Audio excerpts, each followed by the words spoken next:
Hi everyone, Cole here from Selkirk United Church with our midweek message for February 3rd, 2021. We had some very sad news this past week as we learned of the death of Dennis Muller, husband of Nancy. Nancy has been our chair of council here at Selkirk United for the past 2 years and longtime member of our church choir. We are holding Nancy and her sons Jay and Dylan in our prayers as they grieve. We will be offering prayers for them and others during our Sunday service as well. A reminder that if you'd like to include someone in our pastoral prayers for February, please send their names in to us by Thursday at noon so we have them in time for recording. And I'd like to encourage you all to keep taking good care of each other. Check in with your loved ones, with friends and neighbors. These are difficult and lonely times for many people. And one thing that all of us can do to help is to continue reaching out to others, making connections, and lifting one another's spirits. Thank you to all of you as you continue to do that for each other. Now to our theme for today.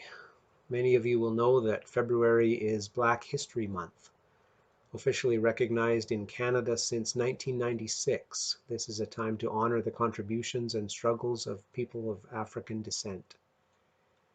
We're going to see a video in a few moments in which Nancy Oliver Mackenzie shares the history of Montreal's Union United Church and its longtime role in the work for social justice for the Black community and beyond. But before I share that video, I found another resource that shared a couple more stories that I thought were interesting.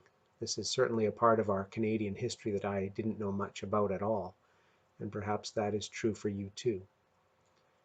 The first vignette said, Black people have been present in the land we call Canada since long before Confederation. Multilinguist Matthew DaCosta, of partial African ancestry, is the first known Black person to arrive on this land. DaCosta is understood to have spoken Dutch, English, French, Portuguese, Mi'kmaq, and Pidgin Basque.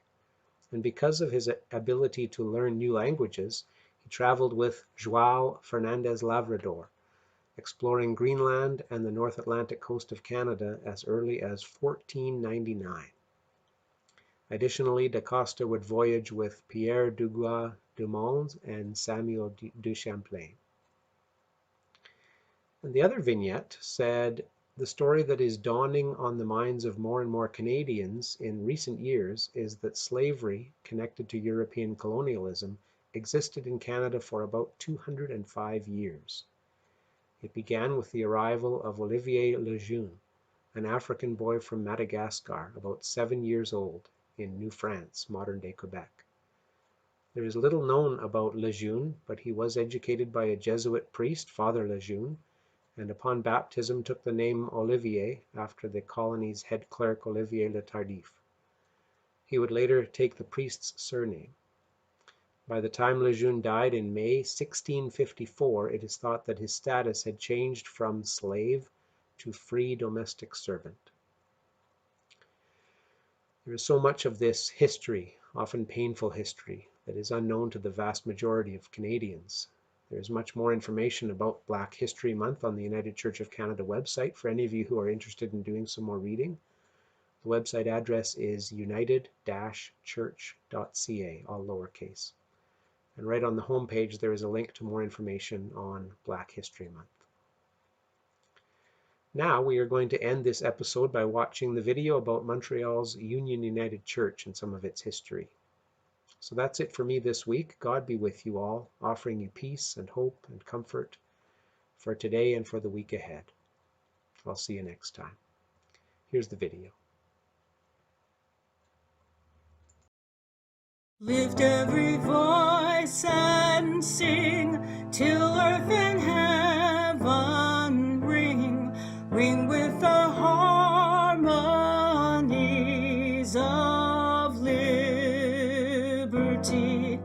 When you know your history and you preserve your history and you celebrate your history, then you have a very good chance of not repeating some of the mistakes of history. My name is Nancy Oliver Mackenzie, originally from Nova Scotia, came to Union United Church of Montreal for about the past 30 years, and I got quite involved in the history here. In 1902, there was a group created called the Colored Women's Club of Montreal, and they were the wives of porters, and they began a group to assist newcomers, Black newcomers to Canada, to Montreal.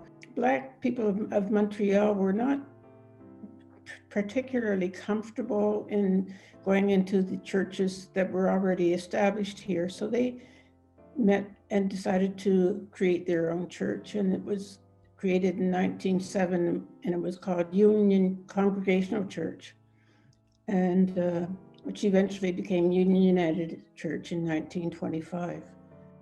He's been a leader in many ways, in terms of sanctuary, of refugees, in terms of the boycotting of South African products when Mandela was in jail.